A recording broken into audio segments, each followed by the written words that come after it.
கொடூரமாக கொல்லப்பட்டனர்.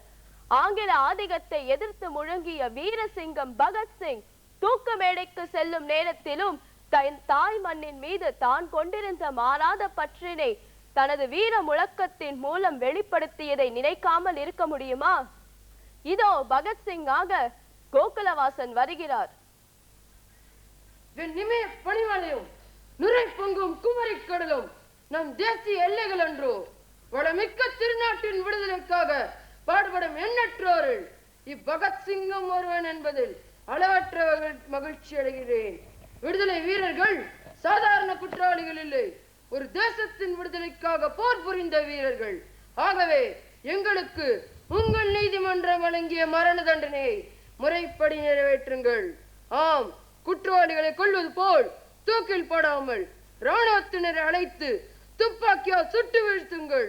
தோழர்களே, உயிர் வாழும் எண்ணம் இயற்கையானது, அது எனக்குள்ளும் உள்ளது. அதை நான் மறைக்க விரும்பவில்லை. ஆனால் அது கட்டுப்பாட்டுக்குட்பட்டது. சிறை கைதிகளாகவோ கட்டுப்பாட்டுக்குட்பட்டோ நான் வாழ விரும்பவில்லை. இந்திய தேசிய புரட்சி கழகத்தின் கொள்கைகளும் தியாகங்களும் வாழ்ந்தாலே மெட்ட முடியாத உயரத்திற்கு பகத்சிங்கை உயர்த்தி உள்ளது.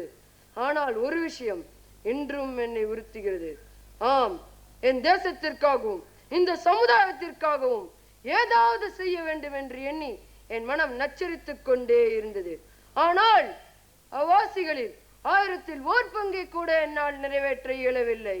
ஒரு கால் நான் வாழ நேர்ந்தால் இவ்வாசிகளை பூர்த்தி செய்ய எனக்கு ஒரு வாய்ப்பு கிட்டக்கூடும். நான் சாகக்கூடாது என்ற எண்ணம் எப்பொழுதாவது ஏற்பட்டிருக்குமே, ஆனால் இதற்கு இந்த எண்ணம் மட்டுமே காரணமாகும். இத்தினங்களில் நான் என்னை பற்றி பெருமைப்பட்டு கொண்டு இறுதி சோதனைக்காக ஆவலுடன் காத்துக் கொண்டிருக்கிறேன். அந்நாள் விரைவில் வர வேண்டும் என்று விரும்புகிறேன். வெள்ளைக்கார அதிகாரிகளே, நீங்கள் பாக்கியசாலிகள். இந்நாட்டு வீரர்கள் தங்கள் நாட்டின் விடுதலைக்காக புன்னகையோடு சாவை தழுவும் காட்சியை நேரில் பார்க்கும் புண்ணியம் உங்களுக்கு வாய்த்திருக்கிறது. நாளை காலையில் மெழுகுவர்த்தியின் ஒளி மங்குவது போல் இப்பகத்சிங்கும் மொழியில் கரைந்து மறைந்து விடுவேன். ஆனால் எங்களது கொள்கைகளும் நம்பிக்கைகளும் இவ்வுலகத்தை பிரகாசிக்க செய்யும். இன்று போய் நாளை நாங்கள் மீண்டும் பிறப்போம், எண்ணற்ற இந்திய வீரர்களாய். வெற்றியே எங்களது வேதம். ஜெய் ஹிந்த். வந்தே மாத்திரம், வந்தே மாத்திரம். கண்ணன் வாயில் வைத்த குழல் கானம் எங்கோ கேட்கிறதே. காற்றினில்